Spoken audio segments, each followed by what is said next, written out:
Lebanon's Prime Minister praises Egyptian President Abdel Fattah al-Sisi for his role in Lebanon's security, stability and progress. Egyptian Prime Minister says relations between Cairo and Beirut are founded on mutual respect and close cooperation.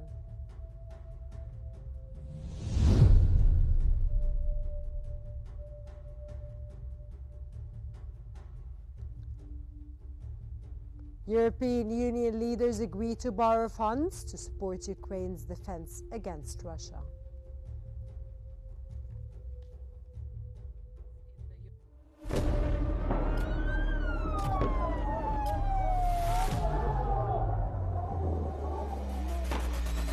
كل المستهدفين هن مدنيين. الوضع شيء مرعب، شيء بخوف.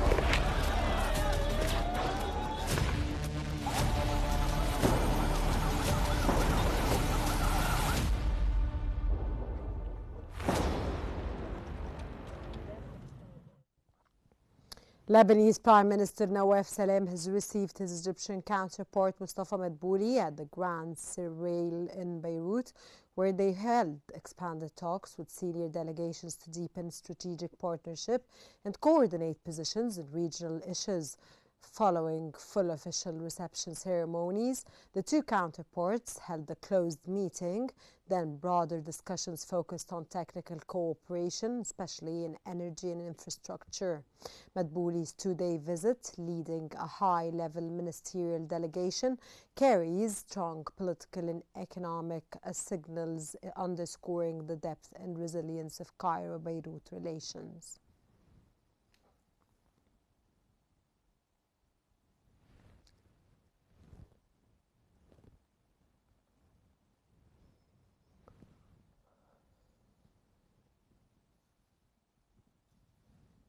Lebanese President Joseph Aoun has stressed Lebanon's reliance on Egypt's pivotal political role in the Arab region and its support during this challenging period. Speaking at Al Babda Palace during a meeting with Egyptian Prime Minister Madbouli and his delegation, Aoun highlighted the importance of activating the Lebanese-Egyptian High Joint Committee to advance cooperation in energy, electricity, industry, transport and reconstruction of southern Lebanon.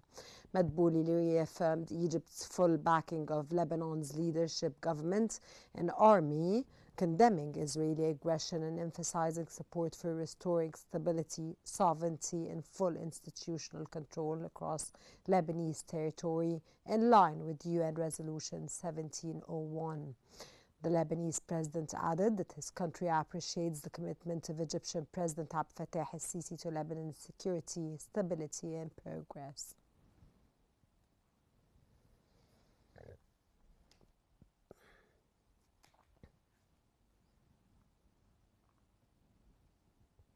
Lebanese Prime Minister Nawaf Salam has said he held in-depth talks with his Egyptian counterpart Mustafa Madbouli on strengthening political and economic cooperation. Speaking at a joint press conference in Beirut, Salam stressed that relations between Egypt and Lebanon are marked by shared paths and converging visions, reaffirming the commitment to deepening bilateral ties across all fields. The Lebanese Prime Minister also praised Egypt's support for Lebanon, especially in its efforts to halt Israeli attacks and bring an end to the Israeli occupation.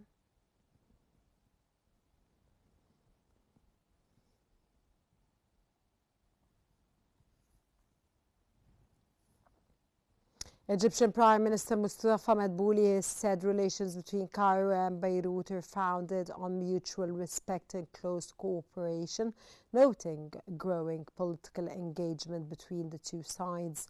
At a joint press conference in Beirut, he stressed Egypt's commitment to strengthening bilateral ties across all sectors, backed by clear political will.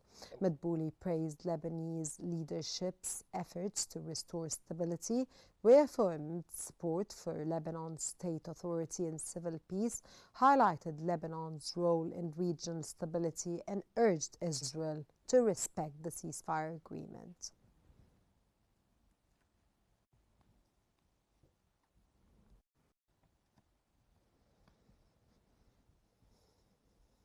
In his address to the Lebanese Chamber of Commerce and Industry, Egyptian Prime Minister Mustafa Madbouli has acknowledged the significance of challenges facing Lebanon. Madbouli highlighted Egypt's extensive expertise in infrastructure development and its pivotal regional role, noting that Egyptian companies are fully prepared to contribute to Lebanon's growth. The Egyptian Prime Minister emphasized cooperation in renewable energy and the reconstruction of southern Lebanon, especially in infrastructure, water, electricity, roads and communications, reaffirming Egypt's steadfast support for Lebanon's leadership, government and people in their recovery projects.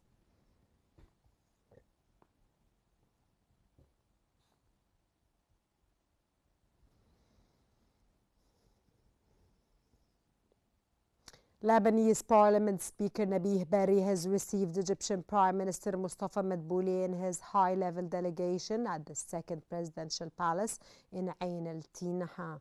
Berri praised Egypt's consistent support for Lebanon across various stages, highlighting Cairo's efforts in promoting security and stability in southern Lebanon. He reaffirmed Lebanon's commitment to the ceasefire agreement and called on Israel to fully implement its provisions, stressing the importance of continued cooperation to maintain peace and safeguard the region. The meeting was attended by the Egyptian ambassador to Lebanon and senior Lebanese officials. Discussions focused on current developments in Lebanon and the broader region, as well as strengthening bilateral relations between both countries.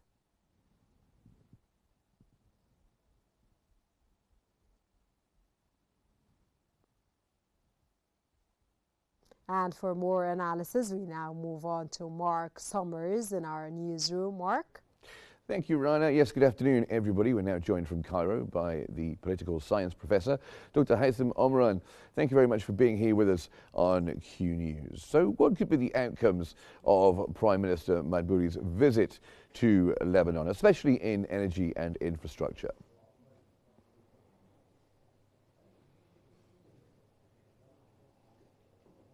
To you and to the viewers, of course, this visit resulted in different fruits regarding strengthening cooperation in the fields of energy and infrastructure through expanded discussions between the Egyptian Prime Minister and his Lebanese counterpart, stressing the Egyptian readiness to expand cooperation in vital fields including renewable energy, petroleum, oil and natural gas, in addition to the reconstruction projects, and this was not only confined to political statements, but there were also affirmation on the practical intentions to cooperate in these vital fields.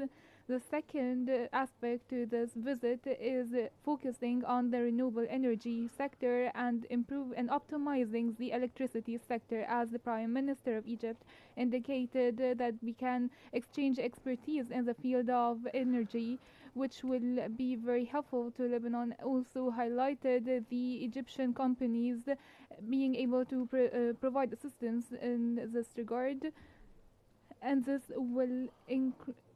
is going to be very important, especially with the challenges that we see in the electricity in Lebanon, and maybe Lebanon relies on the oil exports, and they have a lot of difficulties in this sector. The third aspect of this visit is supporting institutions economically and the economic linkage, as the Egyptian Prime Minister stressed, supporting the Lebanese economy through the trade exchange and minimizing the obstacles before the Egyptian companies operating in the fields of energy and infrastructure, in addition to establishing connections and links to facilitate the entry of services and supplies, which will develop the sector in Lebanon. The fourth aspect is that this visit focused on economic cooperation, and most prominent sectors were energy and infrastructure, but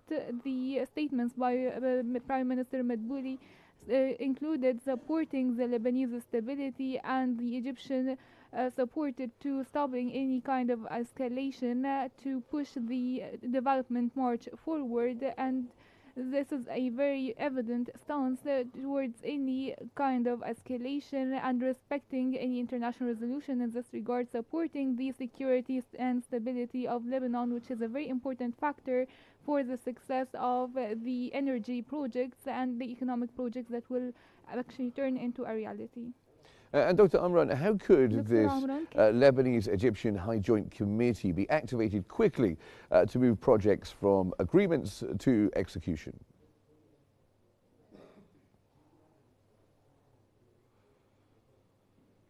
Activating the High Joint Committee rapidly requires moving from the policies to execution mechanisms through practical measures, including turning to the executive committee instead of the expanded meetings, and it's very necessary to form task forces inside of this committee to be concerned with certain files such as oil, gas, infrastructure, energy and reconstruction, and these task forces will have the mandates to take unilateral and individual decisions.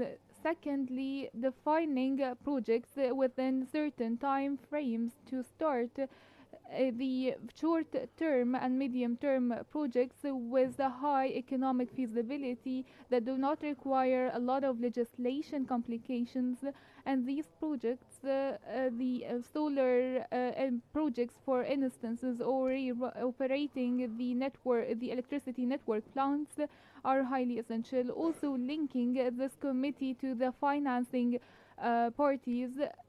There must be financial resources either linked to the government or private sector or regional funding, in addition to taking advantage of the Egyptian expertise from the Egyptian companies that have operated in different similar projects, which will minimize the economic burden on the Lebanese state. Also setting a time frame, a timetable that is binding and announced, that any project that is pinned to this committee has a certain time frame that is announced with phases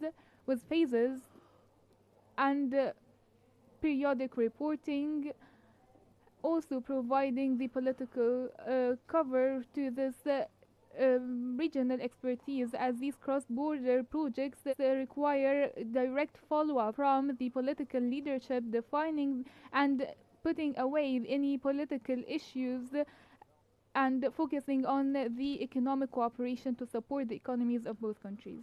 Well, of course, as well, we have cross-border tensions still ongoing. How could Cairo and Beirut coordinate to reinforce the ceasefire under Resolution 1701 and prevent any escalation?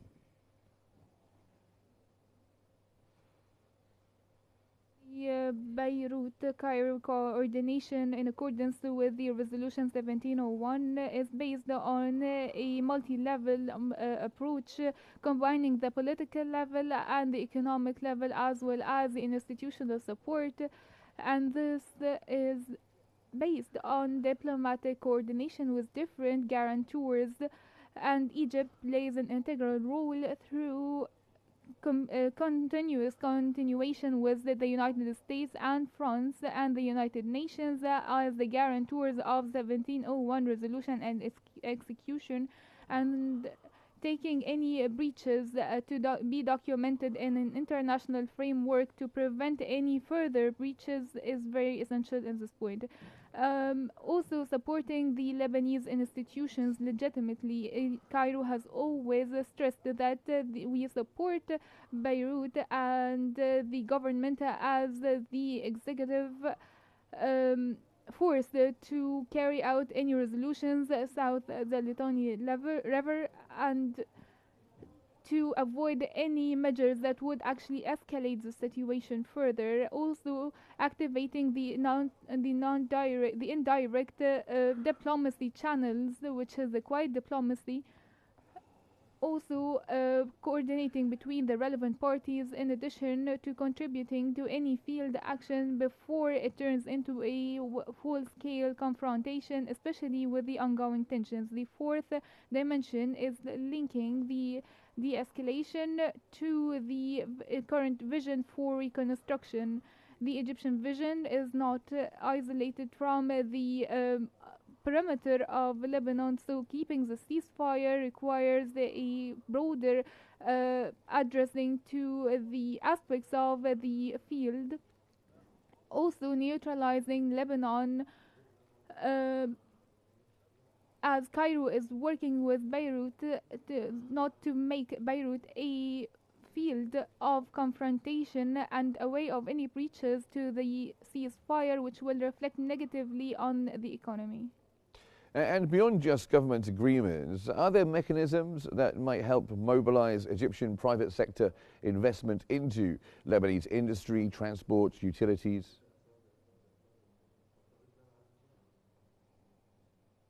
Of course, to attract the Egyptian investments in Lebanon, this requires moving from the general calls to incentivizing packages through initiatives, including providing assurances to the investors, especially from the private sector, with low risks. And that's why the Lebanese state must provide these sovereign guarantees to the mega projects in energy and infrastructure, and also taking advantage of the Arab and international investment instruments to minimize the risks. Second, also flexibility, encouraging the Egyptian private sector is based on a private-public partnership, which will also the contracts to minimize the executive risks. The third dimension is represented in an entry package to the Egyptian investment, overcoming all bureaucratic obstacles through a one window, a one-stop shop for the Egyptian investors in Lebanon, in addition to accelerating the measures of privatization and giving exemptions or reductions on the taxes for the vital projects. Also the engagement of banks and financial institutions, and facilitating the work of Egyptian financial institutions in Lebanon, providing sovereign assurances, and also working with regional financial institutions to reduce the cost of funding, also providing this political and protection for the investments, which requires a stability, in addition to defining the economic projects and keeping them away from any political tensions, and the Lebanese commitment to these projects. So attracting the private sector to Lebanon is not going to be implemented through any slogans, but by providing the due requirements and assurances, and once they are available, the Egyptian investment will be part of the solution to the Lebanese current difficulty, and it will not be just an initiative. Well, great to have your thoughts this afternoon. Dr. Haitham Omran, political science professor, joining us from Cairo. Thank you very much. And now it's back to you, Rana, in the studio. Thank you so much, Mark. And now we move on to Lebanon, where Lebanese President Joseph Aoun has said the government is examining the most appropriate legal frameworks to reach an agreement with Syria on detainees, stressing the need for a lawful and organized approach. Meanwhile, Lebanon's Deputy Prime Minister affirmed a strong political will to establish the best possible relations with Syria, underlining Beirut's interest in constructive engagement and cooperation based on mutual respect and shared interests.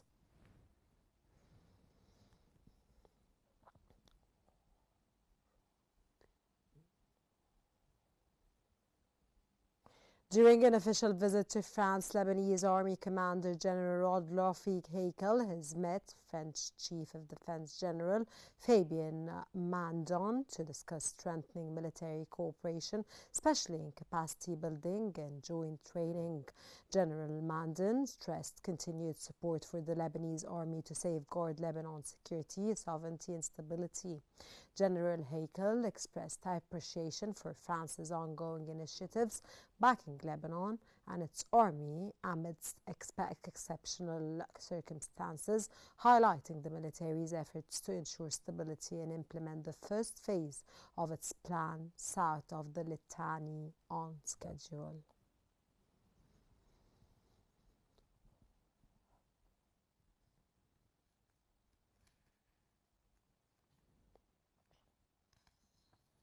The U.S. Embassy in Beirut has reported that Lebanon's Technical Military Committee, known as Mechanism, held its 15th meeting in Al-Naqoura to coordinate efforts supporting stability and a lasting ceasefire. Military participants updated operational developments and emphasized enhancing Lebanese army capabilities in South Litani. Civilian participants focused on safe population returns, reconstruction and economic priorities. Both sides stressed the sustainable political and economic progress is essential to consolidate security gains. Preparations are underway for the next scheduled meetings in 2026.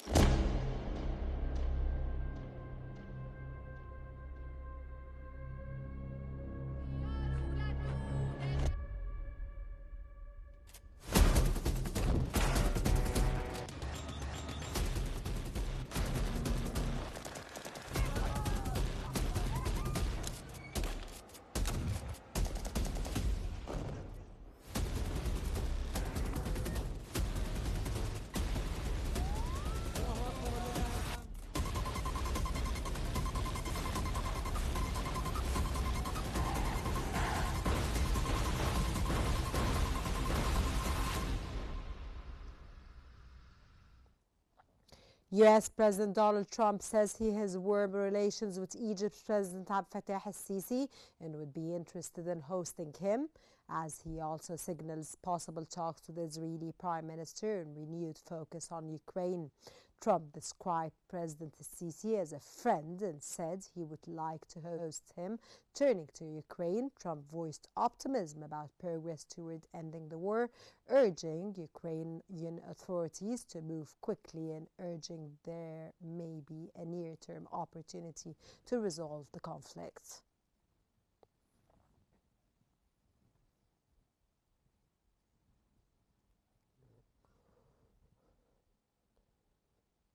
Moreover, U.S. President Donald Trump says Israeli Prime Minister Benjamin Netanyahu is likely to visit him in Florida during the Christmas holidays as Washington pushes for progress on the next phase of Gaza peace talks. Trump said the visit is expected during his holiday stay in Florida as his administration tries to move negotiations forward on the next stage of a Gaza deal. The push comes as diplomatic contacts continue with regional mediators involved in the talks. Any new phase would aim to build on the current arrangements with the goal of extending calm and addressing unresolved political and security issues. The White House has been pressing for momentum while the situation on the ground in Gaza remains a central focus for negotiations.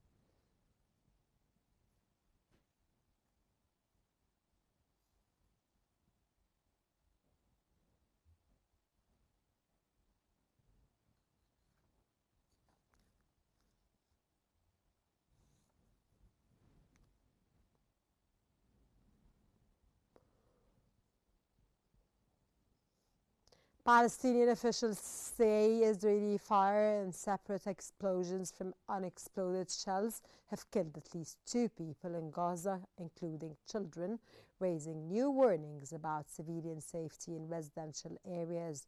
Palestinian official media reported that Israeli troops opened fire in multiple locations across the Gaza Strip, killing a child and wounding 3 others. Gaza's civil defense also reported 3 separate explosions from ordnance left behind, saying those blasts killed another child and injured several people. One explosion was reported inside the Nusayrat refugee camp in central Gaza. Civil defense teams said such incidents have become frequent in residential areas, increasing the risk to civilians, and urged faster international cooperation to clear unexploded ordnance.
Russia's President Vladimir Putin says Moscow does not believe Ukraine is ready for peace talks, while insisting Russia is ready to end the war, in his words, peacefully.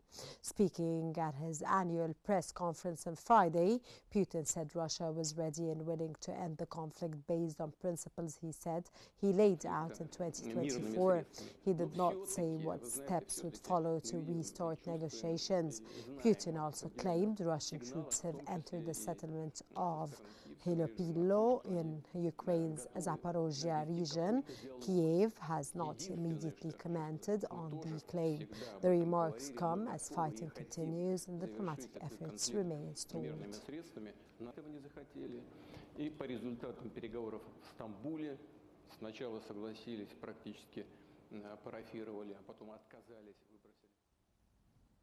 European Union leaders have agreed to borrow money on capital markets to fund Ukraine's defense against Russia, choosing the route over directly using frozen Russian assets.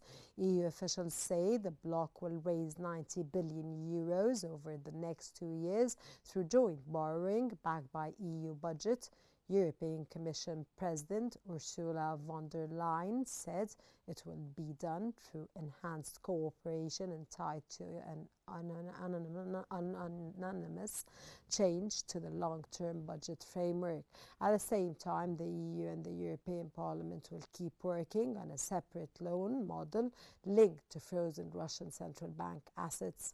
Under a draft summit text, Ukraine would repay the new borrowing only after receiving war reportations from Moscow, while the Russian assets would remain frozen, and EU would keep the option of using them to cover repayment if needed.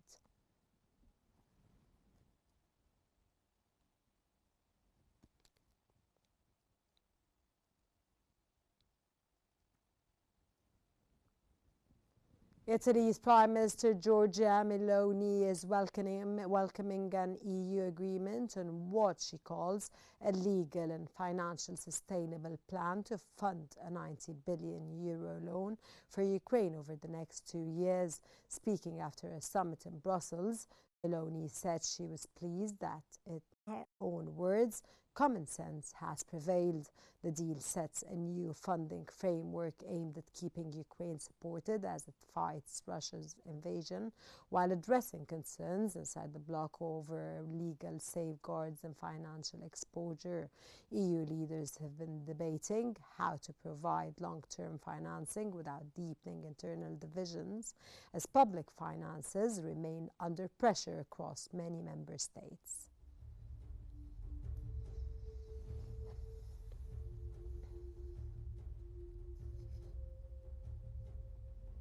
That brings us to the end of our news bulletin, but before we wrap up, here's a recap of the headlines making this hour.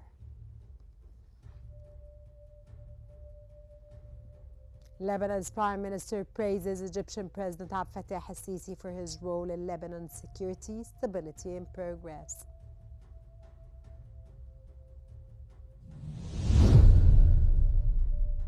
Egyptian Prime Minister says relations between Cairo and Beirut are founded on mutual respect and close cooperation.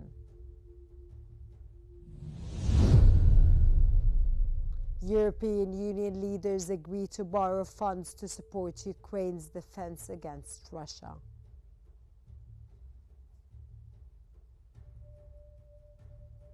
On behalf of all the team here, for more stories and live updates, follow Q News on YouTube, Facebook, X, Instagram, and TikTok at QNewsEG. From all the team here, thank you very much for watching.